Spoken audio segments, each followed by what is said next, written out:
Olá, gente, eu sou Val Cabral e esse é o nosso podcast Político em Foco. Hoje nós estamos especialmente recebendo um visitante daqueles que a gente fala vale a pena parar para assistir ou repetir a audiência. Se trata de um dos políticos mais intrépidos da Bahia, com uma vida muito focada em estar mais pela Bahia do que para si mesmo. Vive 24 horas política, bastante influente no seu grupo político e tem uma história muito bonita, né? Uma história que a gente, quando faz uma panorâmica sobre tudo que tem acontecido nesse país nos últimos 20 anos, a gente conta na palma da mão os políticos que não estão envolvidos em absolutamente nenhum escândalo, nenhum problema que macule a sua imagem. Estou falando do deputado Sandro Regis, a quem a gente tem a maior satisfação do mundo de receber hoje no nosso podcast. Queremos saudá-lo com o nosso Bom Dia, Sandro Regis. Bom dia, Val. Bom dia, amigos e telespectadores, né? Isso. Do nosso podcast Política em Foco. Quero dizer, Val, da minha alegria. Primeiro, quero lhe agradecer. Esses dias você fez uma referência muito positiva para mim no seu site e foi muita bondade sua, inclusive. Mas isso nos deixa muito felizes, porque hoje a gente tem feito o mundo político, infelizmente, está muito mais para aquelas pessoas que usam do estica daqui, estica de lá, né, da chantagem, das vantagens pessoais, do que propriamente aquele cara que acredita realmente que a política é o instrumento que pode mudar a vida das pessoas. Mas são pessoas como você que fazem nos fazer ainda acreditar que a política é um grande instrumento que encurta as diferenças sociais de uma sociedade. É isso. E nós estamos pensando num estado que agora, mais atualmente, está sendo o foco, né? Está no radar de denúncias nacionais. Está aí o caso Master, que tem como origem a Bahia, envolvendo altíssimas autoridades do governo. E você sempre se notabilizou justamente para ser inquietante nessa busca de esclarecer os acontecimentos. Você sempre usou a tribuna para não somente fazer as denúncias, mas também buscar respostas para as dúvidas da população. E eu quero começar esse nosso bate-papo perguntando como é que você está analisando, qual a sua impressão sobre o que tem ocorrido. Você acha que o caso Master vai tomar uma proporção muito parecida, por exemplo, com o Mensalão, o Petrolão? Qual é a avaliação que você faz do impacto político deste caso específico? Eu acho, Val, que o governo PT, né, que eu falo, quando eu falo governo PT, quero aqui abraçar também Israel, que está conosco, esse amigo, ex-vereador de Itabuna, mas um amigo que eu já carrego no coração há muitos anos. Eu acho que esse caso do Master é mais um caso que envolve tanto o Partido dos Trabalhadores. Né, o que nós temos sentido é que parece que essa situação perdeu o controle. O governo não consegue mais abafar essa situação. Na imprensa, você vê as próprias emissoras grandes do país que sempre blindavam o governo, perderam a capacidade disso, porque realmente a população está cobrando. Né? Então, acredito que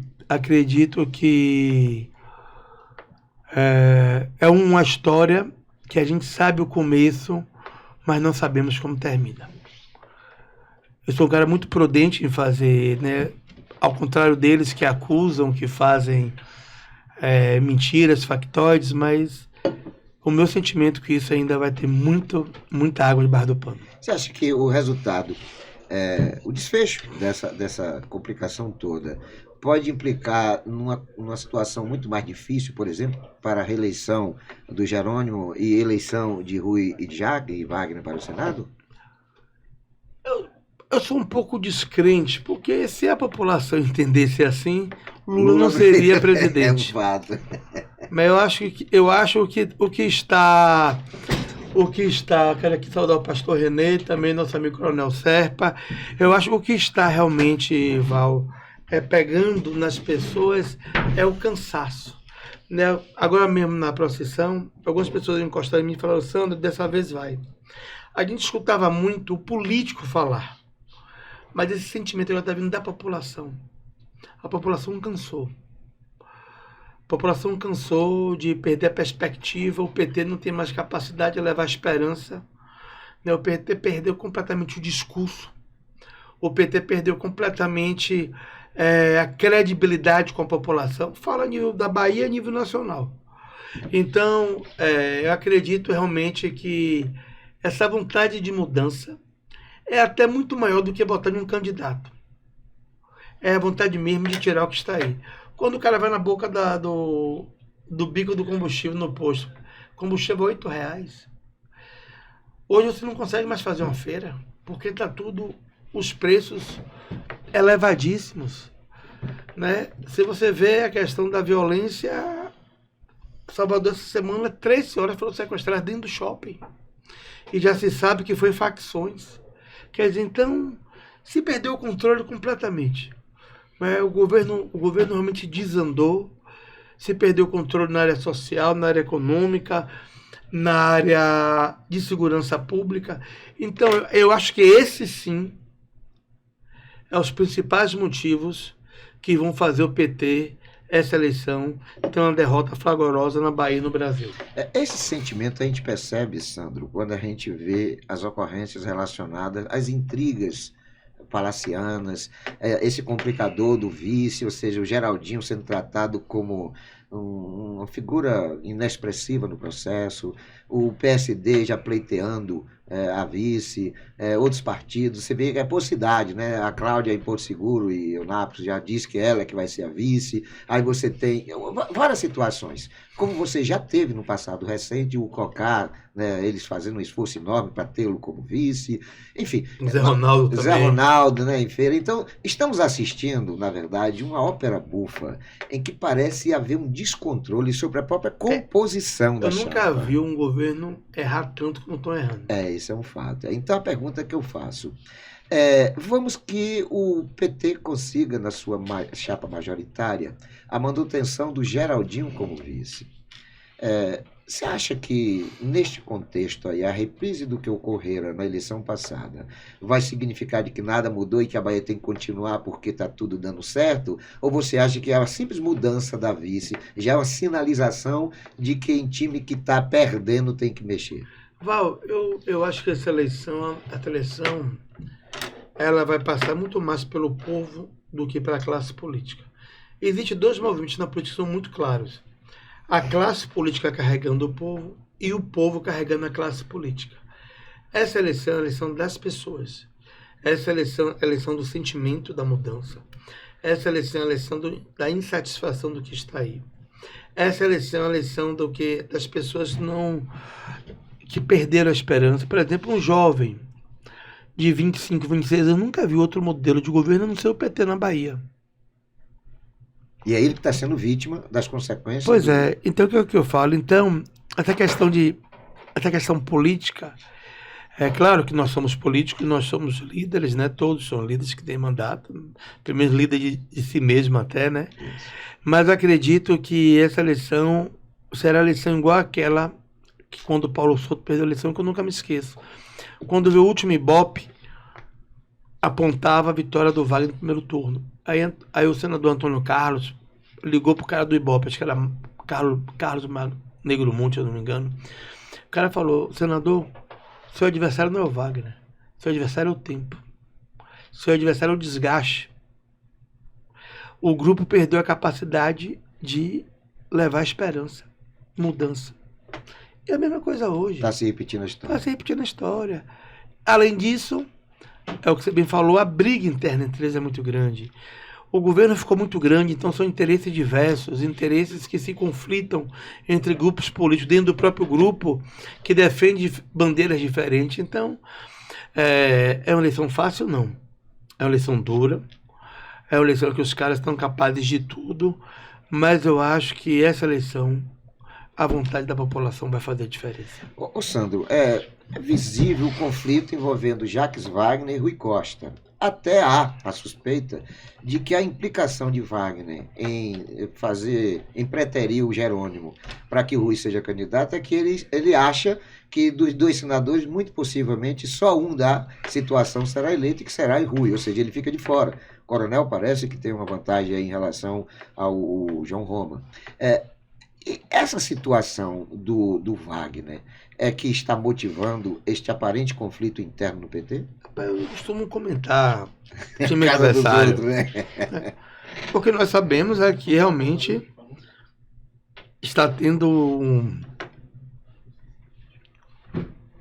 uma divergência muito grande entre eles, né? Mas eu acho que no final eles vão se acertar e eu quero que eles venham com o melhor time para nós baianos derrotá-los, né? Para eles entenderem que a Bahia não é o curral deles, que eles não podem ficar com o mesmo discurso da Ponte Salvador e Itaparica já há mais de 30 anos, né? Com essa mesma enrolação, com esse mesmo engodo, com essa mesma mentira, com essa mesma é, com essa mesma com essa mesma com esse mesmo enredo que ninguém aguenta, com esse mesmo com essa mesma falta de respeito com a população, né? Então eu não quero que eles usem de desculpa, eu quero que eles montem o melhor time lá, porque eu tenho uma convicção que eu estou lhe falando. Essa eleição não será eleição definida pela política, será eleição definida pela população. Vamos, já que você não gosta muito de falar de casas alheias, vamos falar internamente, né, do seu mandato, da majoritária do União Brasil. O ACM Neto tem errado mesmo nessa eleição, né? A grande discussão tem sido essa, que ele perdeu a anterior porque errou demasiadamente. Nessa eleição parece que está tudo correndo muito certo, tanto é agora com o advento da decisão do Cocá ser o vice, parece que não houve rejeição interna, enfim. Essas aparências são internas ou efetivamente foi uma coisa muito bem organizada? O Neto tem usado uma frase muito importante.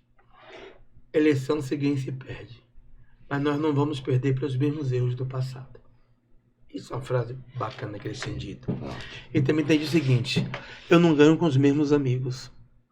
Então, nós tivemos que abrir, né? Nós tivemos que fazer concessões, nós tivemos que conversar com as pessoas, né? Nós entendemos que a gente precisa crescer, ter uma família forte, porque nós estamos lidando com uma turma que não é brincadeira.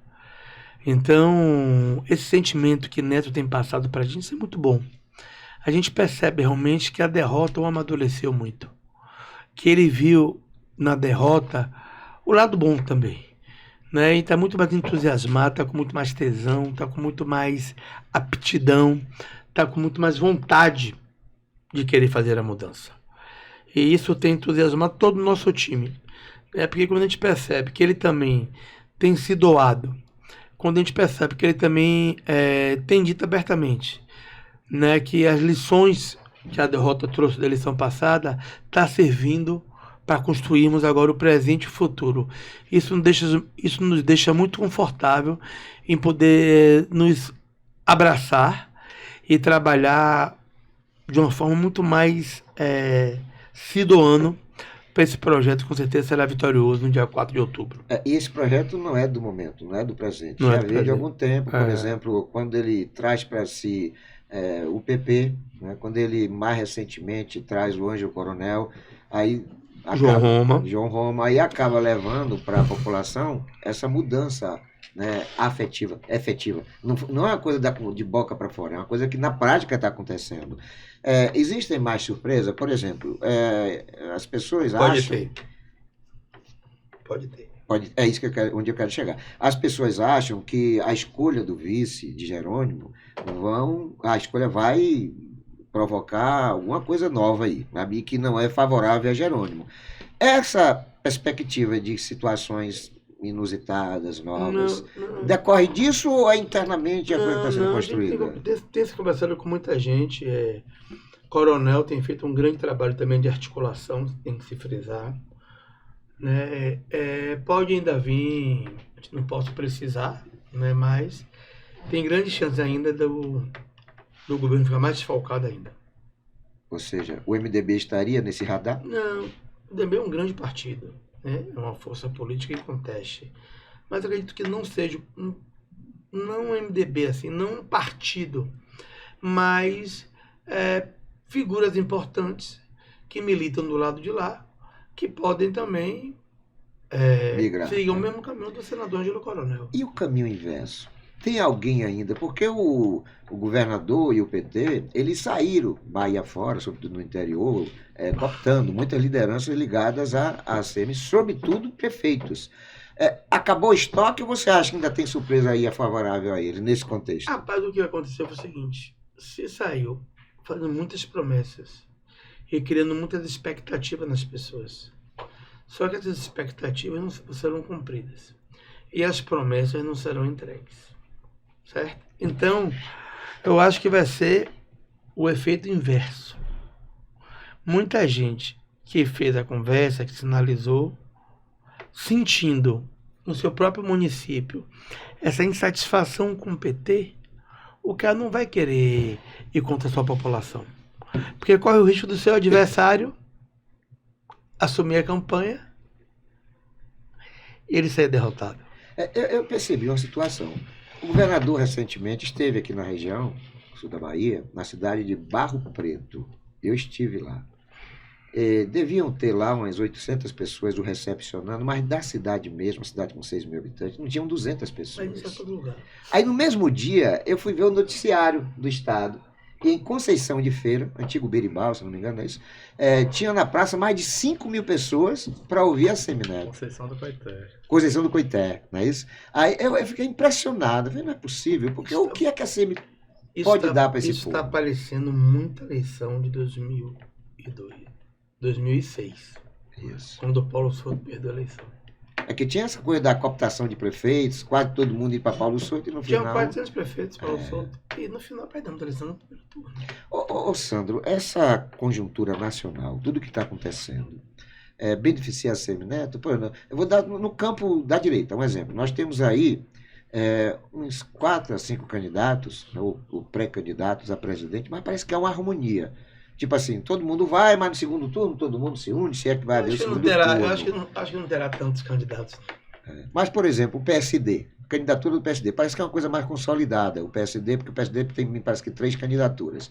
O PSD saindo candidato, a legislação estabelece que na Bahia o PSD não vai poder estar no palanque do PT, pelo menos oficialmente. Essas é uma das implicações, quando você fala assim, novidades estão para surgir, no contexto do que está sendo argumentado e planejado a nível nacional? Não, aqui mesmo no campo da Bahia mesmo, mas isso é importante também, né? O que eu acho que está beneficiando as candidaturas de oposição ao PT é o próprio cansaço a partir de ver no Ceará, que é outro reduto forte, o Ciro disparado. Pronto, a governadora do Rio Grande do Norte agora, que queria se afastar para ser senadora, o vice-governador disse que nem assumiu o governo dela. Então, são as sinalizações claras da mudança, não é muito longe não. Na eleição de prefeito agora de capital, o PT só fez uma capital no Nordeste. E segundo pesquisas, a situação. Em São Paulo só tem 12 cidades. As pesquisas apontam que, a nível nacional, o PT muito possivelmente só fará Piauí. Pois é.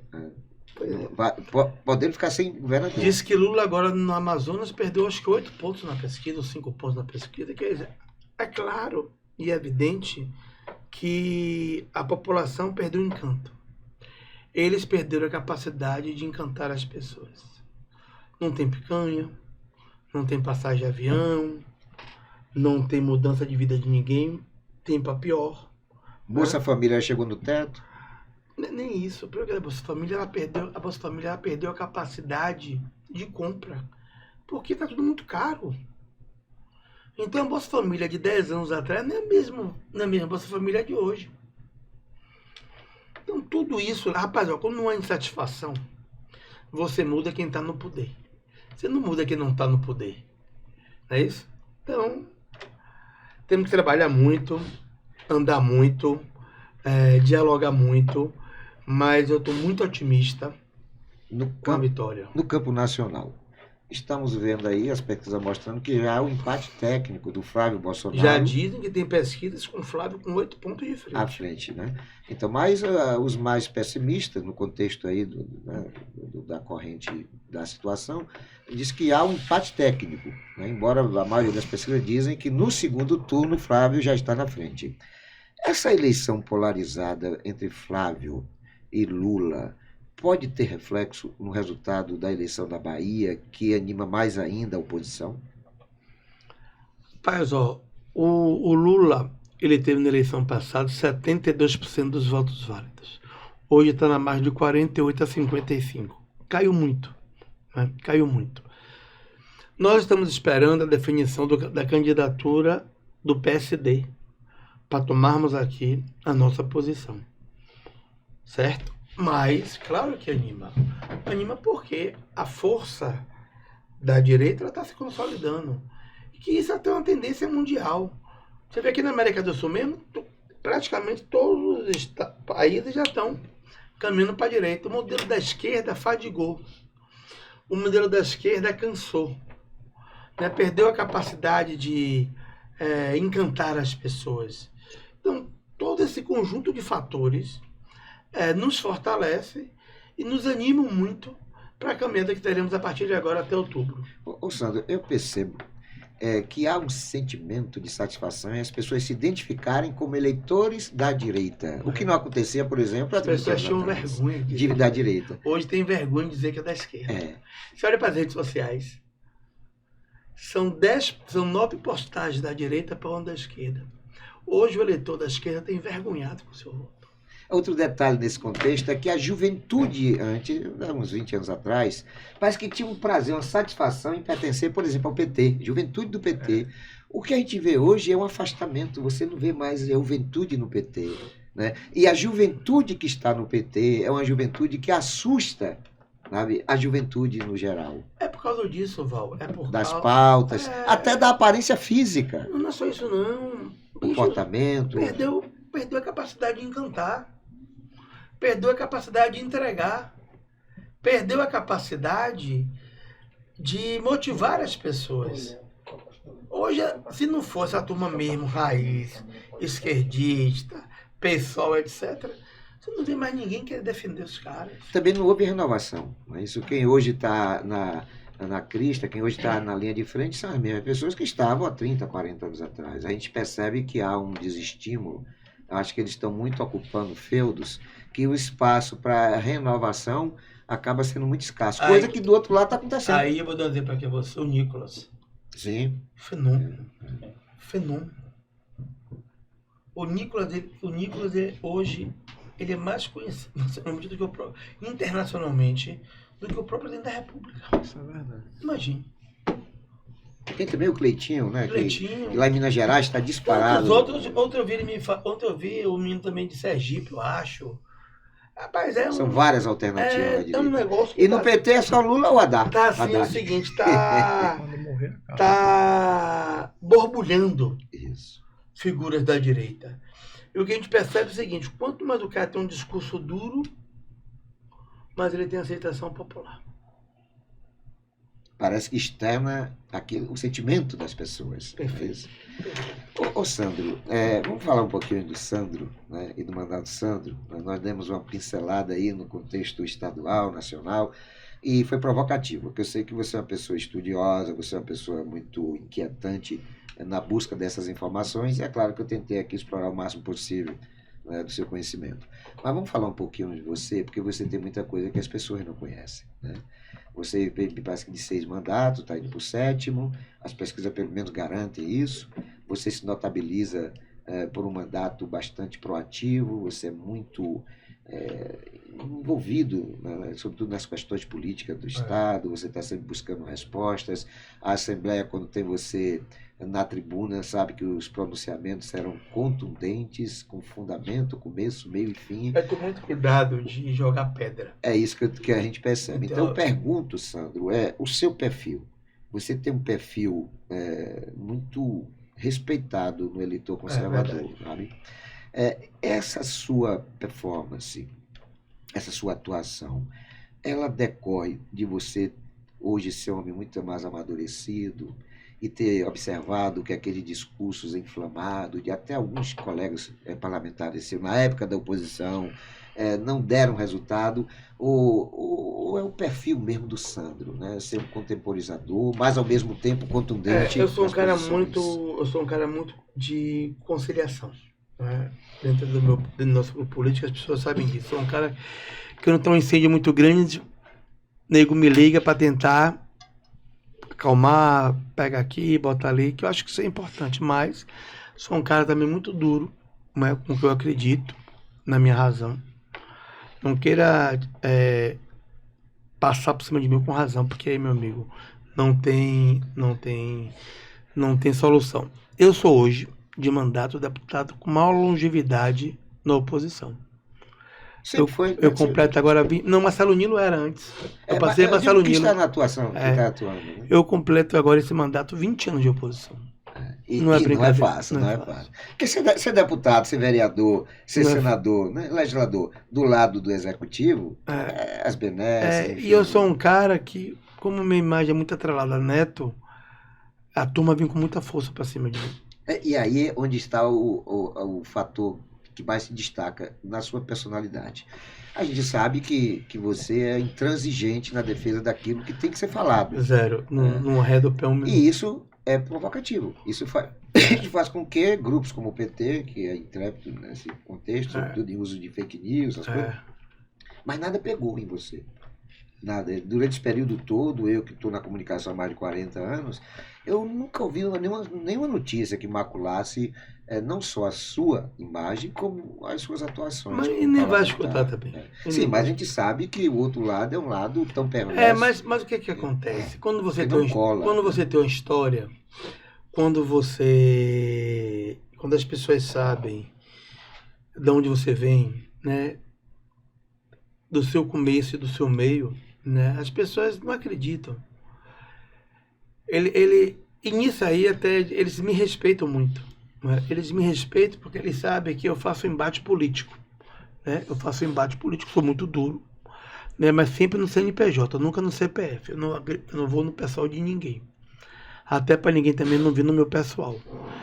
Mas outro dia uma pessoa que tá bom, muito amigo nosso, que é amigo de vocês também, teve no meu gabinete. Rapaz, a gente no avião conversando com o governador, com o senador, aí quando falaram em seu nome disseram o seguinte: esse aí não tem preço. E é verdade, né? O meu caminho não é o caminho mais fácil. O meu caminho não é o caminho mais rápido, né? Mas é o caminho que eu acredito que eu posso todos os meus dias dormir e acordar com a minha consciência tranquila. O que facilita também os seus apoiadores defenderem o seu nome, não é isso? Eu sou votado, a eleição passada tive 76 mil votos. Nessa eleição estou trabalhando muito e vou lhe dizer uma coisa a você: eu não tenho um voto no PT, você acredita? Está muito definido, né? Eu não tenho um município com voto no PT. Você acha meu voto é 100% dentro do meu campo político. Sempre foi assim. Regi, eu tenho andado aí, Regi, nos lugares, e eu percebo que há um segmento que é muito consolidado na defesa do seu nome, que é no agronegócio, né, que é na zona rural. Né? O que é que faz essa sinergia? Primeiro, eu sou produtor, né? Mas ser o produtor, não, porque a maioria tem muita gente lá que é fazendeiro, mas uma coisa é ser fazendeiro, uma coisa é ser produtor. São coisas distintas, né? E outra coisa, você conhece, eu né? conheço, eu vivo isso, né? E eu estou muito perto da atividade, né? Estou muito perto dos produtores. Eu sou aquela voz que estou ali o tempo todo, lá da FAEB, do Sindicato Rural, do pequeno e do médio produtor, enfim. Então as pessoas sabem que eu faço a política com muita devoção ao que eu acredito. Minhas bandeiras são muito claras, né? Eu não sou daquele político, também não estou recriminando ninguém aqui, né? Longe cada disso. qual no seu quadrado. Longe disso, que eu acho que cada um sabe a dor que seu calo dói. Mas desde que eu sou político, minhas bandeiras são as mesmas. Então eu não troco de bandeira por moda. Eu não troco de opinião por circunstâncias, nada disso. Ô Sandro, você teve uma votação expressiva, né? E a perspectiva é de que nesta vez a sua votação seja até superior. Ou seja, votação tranquila para ser deputado federal. Mas Sandro Regi permanece deputado estadual. Para primeiro ser deputado federal, você tem que ter muita grana. Porque um deputado federal hoje tem de emenda quantos milhões por ano? 27 milhões parece cada um, não é isso? Muito mais. 70 milhões. Pois 70 é, milhões. 70, 80, entendeu? Então, eu não tenho. Uma competição desigual. Eu não vou me prostituir, né? Eu não vou aqui jogar tudo fora que minha família construiu por vaidade. Tenho muita vontade de ser deputado federal, sim. Eu acho que todo mundo quer crescer na sua profissão, né? Mas acredito que neto governador, eu posso fazer essa construção, porque serei um deputado de governo, então terei as construções políticas para fazer esse caminho, né? Toda eleição é difícil, para estadual, para federal, enfim, mas na estadual eu tenho mais conforto, não facilidade, conforto. Porque para você fazer essa mudança hoje é muito difícil, porque todo município que eu estou tem um federal também comigo. Sim. E os federais são muito fortes devido à questão das emendas parlamentares, né? De todas as bandeiras políticas, né? Então, eu acho que Deus sabe o que está guardando para mim, né? Está me reservando, eu sou muito temente a Deus. Eu sempre vejo, mesmo nas dificuldades, o lado positivo das coisas, porque eu acho que Deus, Ele sabe traçar seu destino. Muitas pessoas questionam, mas eu não questiono, sempre agradeço, até quando não é uma coisa favorável a mim. Mas eu agradeço, então é aguardar. Sandro, interessante. Eu tenho entrevista aqui, comunistas, petistas, né? Essa turma toda entrevista aqui. E eu quero fazer um testemunho aqui. Você acredita, cara, que normalmente quem fala de Deus, quem fala de família, quem fala de religião, nunca está dentro do contexto de partido de esquerda? Eu, sinceramente, não me recordo de um só falando de Deus. Não é? O que você acaba de fazer me despertou essa lembrança. É difícil hoje, dentro de tudo que você conhece, uma pessoa defender pautas que não são ligadas à religião, muito pelo contrário. Eu vou lhe contar o caso que aconteceu na Assembleia, que eu fui massacrado. Na legislatura passada, queriam se aprovar aquele negócio do banheiro unissex. Meu amigo, eu apanhei em todas as rádios de Salvador. Mas eu apanhei. Homofóbico, discriminador, preconceituoso. Eu apanhei uma mala velha. Mas eu tenho 2 filhos. Eu não estou aqui discriminando ninguém. Mas eu acho que o cidadão, ele pode exercer seu poder de escolha quando ele tiver discernimento. Não dá para você pegar um banheiro para uma criança de 8 anos e se tornar um banheiro unissex.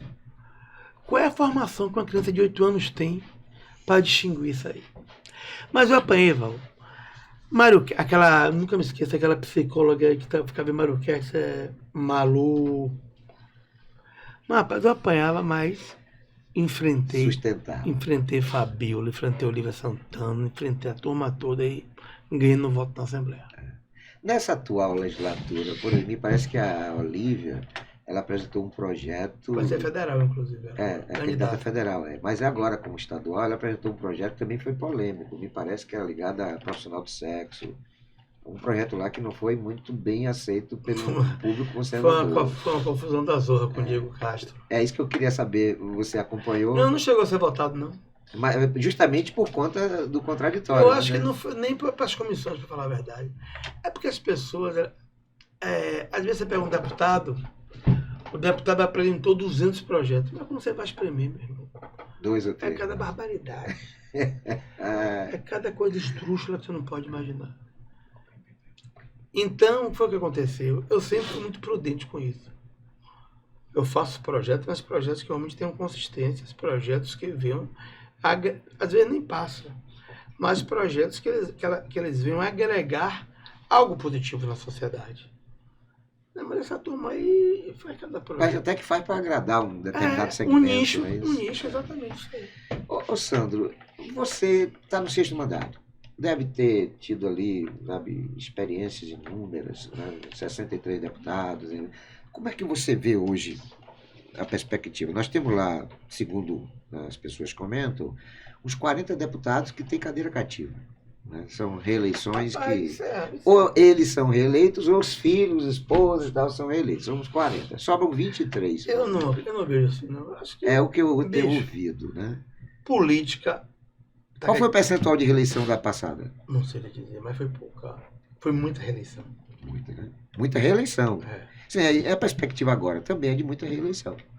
Nós temos lá muitos deputados, né, estaduais, que os que não serão eleitos é porque saem federal. Mas vai entrar na turma, eu acho. Eu acho que entra na turma boa de deputados novos aí. Deputados que não vão para eleição mais, deputados que vão para ser federal, mas vai abrir uma lacuna boa aí. Entendi. E dos que estão lá, você apostaria em um nome que vai ser a sensação da eleição, como a Ivana foi, como alguns nomes? Eu acho que os mais votados da Assembleia é a deputada Ivana, os que vão para a reeleição. Sim. O deputado Rosenberg e o deputado Newton. Esses três. Mas você, se tivesse uma lista de 5, você se colocaria ou esperaria de camarote a opinião dos consultores? De nosso campo, o deputado Pedro Tavares era uma grande votação. Isso. Que é muito trabalhador. Isso é fato. Eu acho que Alinaldo, o ex-prefeito de Camaçari, também será bem votado. Acho que os 5 tá nesse bolo aí. É isso. Alguns desses que você está vendo aí sendo um candidato a deputado federal, estadual, está sendo federal. Lá no centro se fala assim, está entrando uma enrascada. Ou você acha que não todos têm todos são perspectiva? competitivos. Olívia tem? Tem Robinho do nosso lado, né? Sim. Robinho é muito competitivo.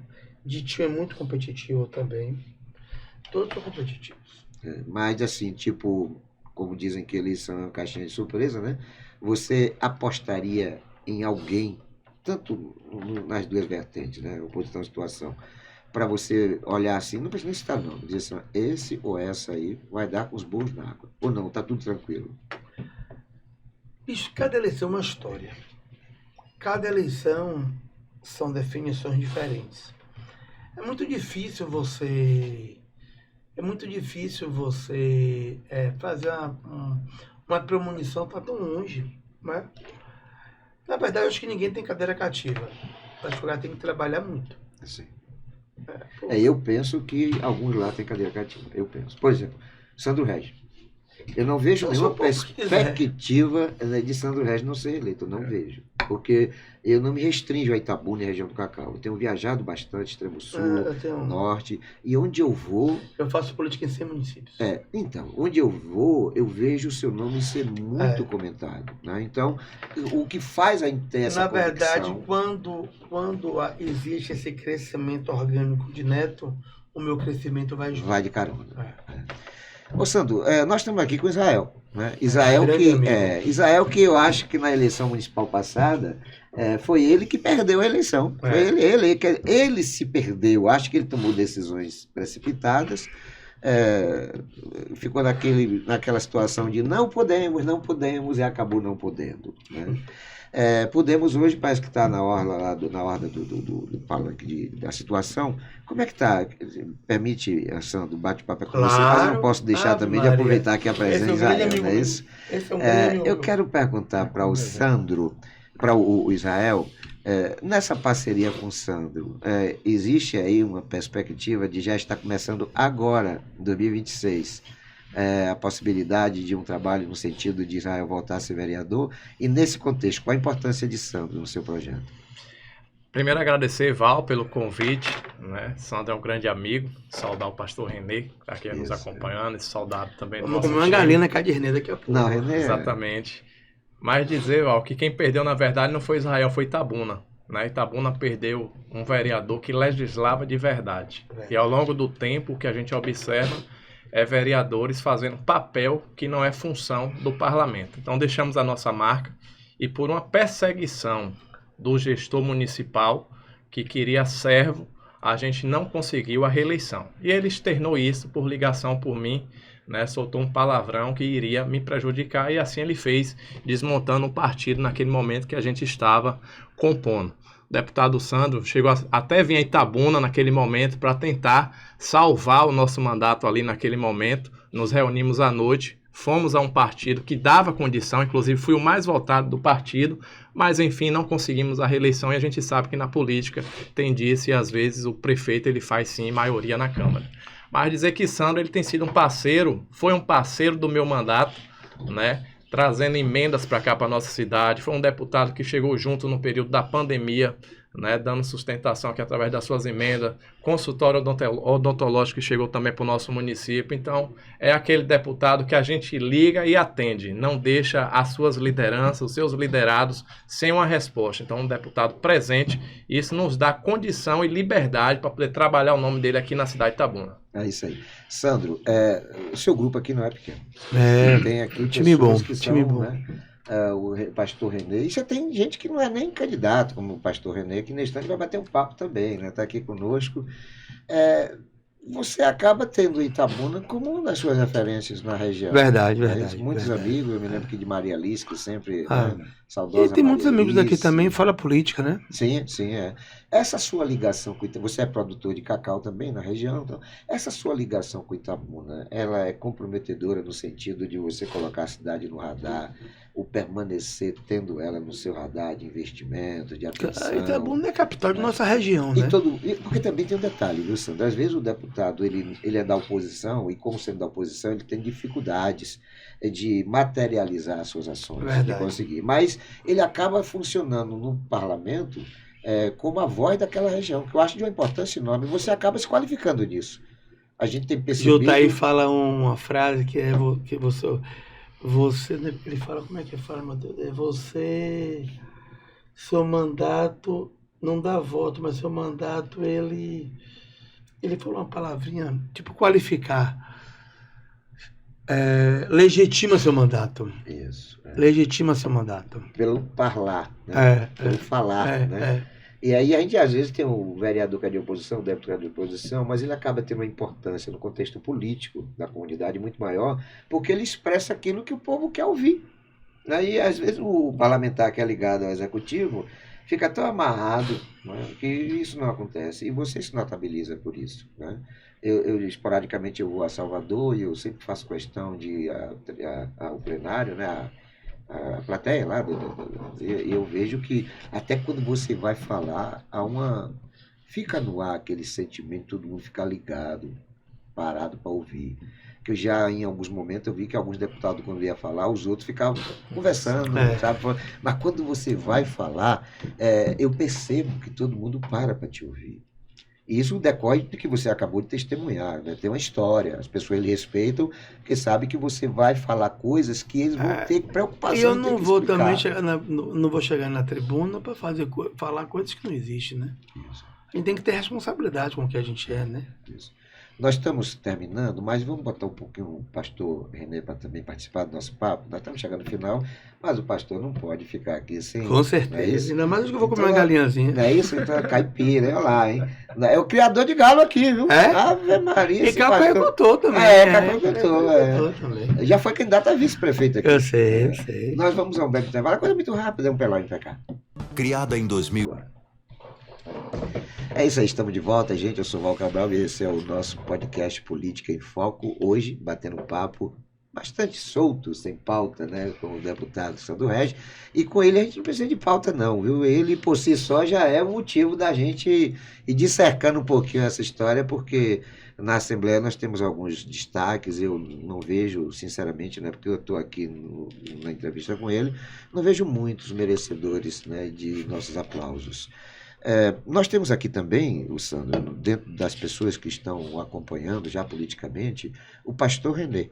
O pastor Renê tem até um grupo grande aí, né, de amigos. Pastor Renê, o que é ser hoje o liderado do Sandro Regis em Itabuna e região do Cacau, porque o trabalho dele é regional. Boa tarde, bom dia, meu querido. Bom dia, primeiramente uma satisfação muito grande, né, estar compartilhando esse momento aqui com vocês, nesse programa de uma grande audiência. E hoje, unir essa força a Sandro Regis é sinônimo de respeito, de uma política, de uma credibilidade imensa.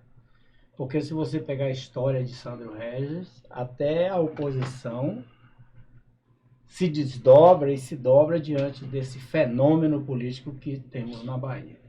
Sandro hoje muito bem representado aqui em Itabuna, por pessoas que querem fazer de Itabuna uma cidade representada por esse grande deputado. E tenha certeza, deputado, que o que depender de nós, do grupo que aqui está estabelecido, o senhor vai ser bem representado na nossa cidade. Obrigado. É isso aí. Ô Sandro, o seu grupo aqui não se restringe a Itabuna, né? Eu vejo que você tem uma inserção muito grande Eu aqui, sou né? votado, ó, eu sou votado praticamente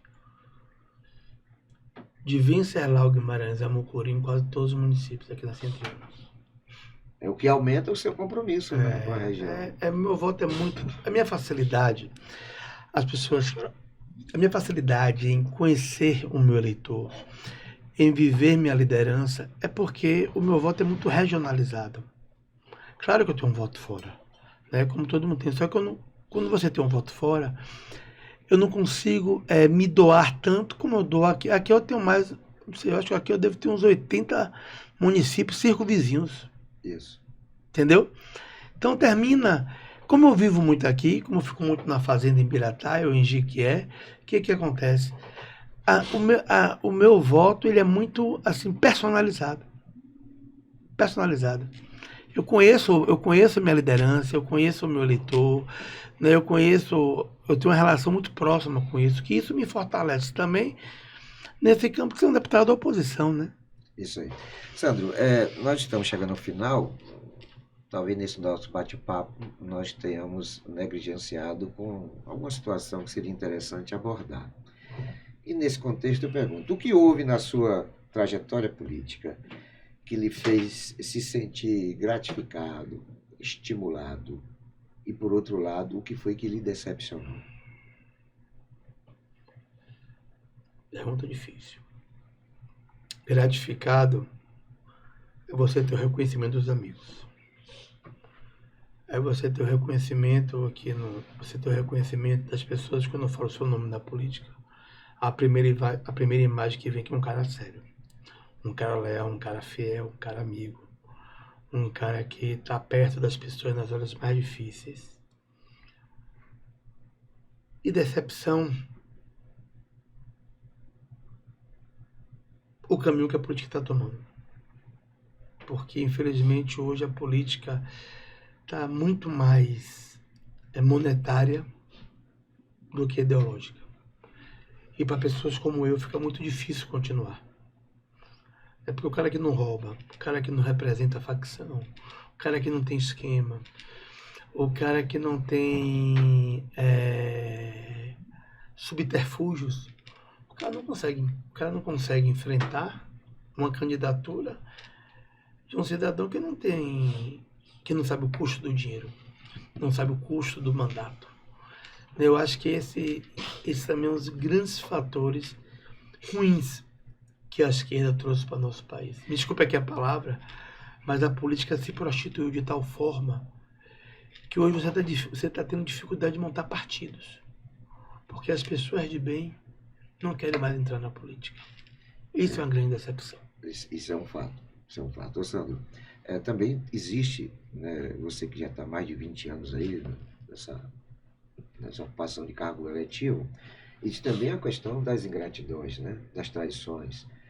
Você faz um mapeamento, por exemplo, de tal cidade, e de repente você vê aquela liderança de última hora migrando para outras candidaturas simplesmente por conta desse mercantilismo, né, das eleições.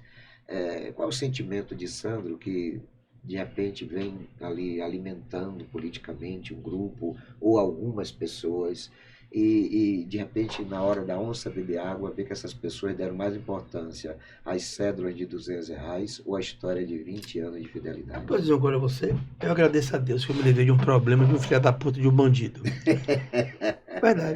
Verdade. Agradeço a Deus. E aconteceu muito pouco comigo isso.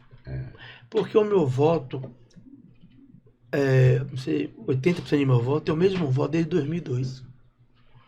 É uma fidelização.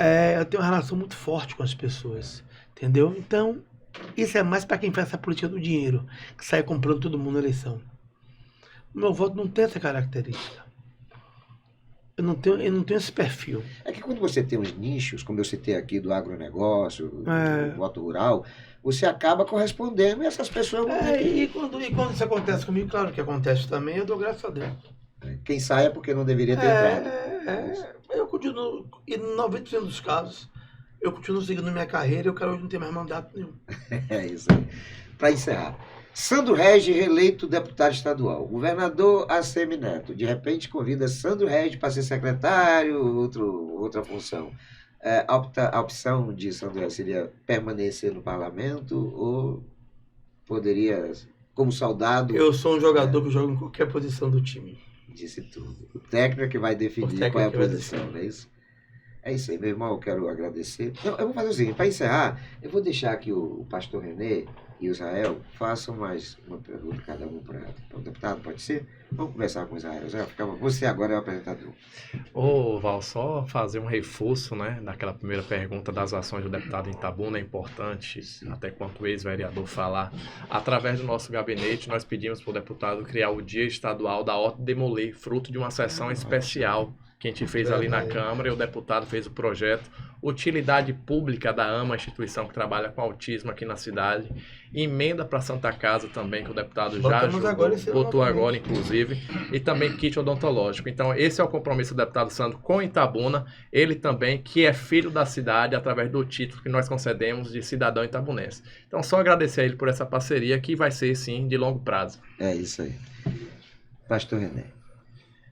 O que eu tenho a dizer é que eu estou aqui representando um grandíssimo deputado. Como produtor de cacau, é óbvio que me incomoda essa situação que estamos atravessando, né? E estou no projeto com Sandra e com certeza a todos os produtores de cacau que tiveram a oportunidade de assistir esse programa, tenha certeza que nosso deputado irá trabalhar, aqui eu estou falando por Sandro, tá? Que irá trabalhar incessantemente para que haja um sistema melhor do que o que nós vamos vivendo durante esses 20 anos. Conte comigo, deputado. Sandro, meu irmão, você agora respondeu os dois. É duro, viu, Val? Eu vim de cacau a 1.000, a 1.100, a 800, e vendi hoje a 145, eu acho. Mas esse planeja. Como é que você consegue tornar sua propriedade produtiva dessa forma? Essa questão do cacau, eu sempre falo, eu disse até ele, as pessoas não gostaram quando eu falei, não dá para fazer só discurso. Eu, em 2013, estava na porta do porto, fazendo o mesmo discurso de agora. Primeiro, eu acho que o cacau e a cultura tem que se unir. Nós somos uma classe de produtores desunidos. Isso nos enfraquece. Porque a gente tem que entender que catitu fora de bando é comida de onça. Então a gente tem que aprender a unir. A gente tem que aprender a ter a mesma linguagem. Né? O cacauicultor, ele mudou muito o seu perfil hoje. Os grandes produtores rurais deixaram de existir. Ou são pequenos e médios produtores, ou são pessoas com grana de fora, né? Empresas, grupos econômicos que querem acreditar no cacau. E eu sofro muito porque eu sou neto, sou bisneto, neto, filho, meu sogro também. Então eu conheci o cacau todos os momentos, em todas as formas do cacau. E eu sei do que representa o cacau para nossa região. Você vê somente o cacau aí, o comércio estava bombando. Hoje, né, desemprego voltou. A juventude na droga aí, né, sem perspectiva, enfim. Eu quero dizer a você, pastor René, que eu acredito que essa questão do cacau, ele tem que ter muita prudência no que fala, porque nós, produtores, já não aguentamos mais de tanta promessa. Eu acho que a gente tem que ter um governador que acredite na agricultura. Nós temos que ter um governo que olhe o produtor como um braço direito do governo, não como um marginal, como a esquerda faz conosco. Esse é o primeiro passo. Nós fizemos um evento muito grande em Peu semana retrasada, onde Neto fez uma carta de compromisso com nossos produtores. Tinham lá 14 sindicatos rurais. Né? E aí foi muito importante. Já estava, não estava? Eu vi um trio lá. Foi, você ainda subiu. Subi no trio, botei pocando. E aí você vê que aquele ali, o nosso compromisso, eu tive o cuidado, em vez de a gente fazer discursos políticos, a gente fazer uma carta de compromisso com o setor. Onde, se ele for governador, quem quer que seja o presidente, ele vai ter o compromisso de nos defender e brigar por esse segmento econômico tão importante do nosso Estado, né? E a Israel, só tenho a agradecer ao pastor, a você, a todos, né, que acreditam no nosso projeto, né? É muito difícil você ter amigos fiéis na oposição, porque nem sempre você consegue atender os desejos, nem sempre você consegue atender as necessidades das pessoas. Ainda mais eu que sou muito perseguido pelo PT, perseguido demais. Só eu sei da minha luta e do que eu sofro para fazer esse embate, e eles terem a convicção que o dinheiro deles não me compra. Mas de outra forma, eu sou muito otimista, eu sou otimista por natureza. E eu tenho convicção que esse ano de 2026 será o ano da grande mudança da Bahia e do Brasil. É isso aí. Para encerrar, eu quero fazer um testemunho aqui. Uma das coisas que me entristeceram bastante, dentro desse contexto de perspectiva feliz de mudança, é que não vai estar conosco Alan Sanches. Ave Maria. Fale isso A não. perda do Alan, para mim, foi uma coisa terrível, cara, porque ele era bastante extrovertido. Era o meu maior parceiro na semana. É isso, quando eu vejo você, eu vejo o Alan, rapaz, e o Alan tá fazendo uma falta Ela é destemida. enorme. É uma falta enorme, cara. O que significa que essa vida, ela tem que ser vivida dentro de um contexto de você saber que a sua participação, a sua inserção dela, tem que ser de uma importância muito grande, e dentro desse conceito de que as pessoas têm que acreditar pelo que você é e não pelo que você tem. Esse dia eu senti uma falta grande dele no parlamento. Não, ele é. Era um grande amigo que eu tinha. Por isso que eu quero encerrar fazendo aqui minha referência a ele, né, uma figura que A nossa homenagem. Marcou muito. E quero agradecer, Sandro, essa sua participação conosco hoje, dizer que o espaço vai estar sempre aberto. Nós temos também outras inserções e outros veículos de comunicação, e você sabe, vão estar tudo disponibilizado, porque nós acreditamos em Sandro. Obrigado, pastor. Nós somos... Eu não sou pastor ainda não, viu, Sandro? Obrigado, Para obrigado, depois você não Val. criar entre eu e o pastor Renê aqui uma rivalidade. Obrigado. Mas, meu querido, obrigado. Eu que agradeço E sucesso na muito. sua caminhada. Espero muito que os baianos reconheçam a importância do prosseguimento desse mandato, e as pesquisas, as sinalizações apontam para isso. Sucesso. Eu acredito que nosso trabalho será reconhecido mais uma vez. É isso, Mas claro. isso não quer dizer que eu não tenho que trabalhar dobrado. É isso. Né? Porque eu estou indo para minha 20 anos de oposição. Brincadeira, né? Então, meu irmão, Uma história, hein? eu dou uma abraçada, Um volto texto da duas. sua vida. É um texto da minha vida. Meus filhos já nasceram. Meu filho mais novo já me conheceu como deputado de oposição. Quantos filhos? Tem um casal. Casado de filho. Casado ainda? Eu? É com a mesma esposa, já está na Mesmo- 4 não. daqui. Família para mim, a família para mim é base, tudo né? para mim. É a base. Eu tenho 53 anos. Todos os dias eu ligo para meus pais para pedir bênção. Que beleza, rapaz. Que beleza. Eu não passo um dia sem ligar para meu pai e para minha mãe. Ô, Sandro, para encerrar, você me provocou aqui uma lembrança. Eu tinha uma namorada, eu estava apaixonado por ela. E ela era meiga, ela era afetuosa, carinhosa, atenciosa. E um dia, em Quaraci, houve a inauguração de uma igreja. O pastor Joselito me chamou para acompanhar.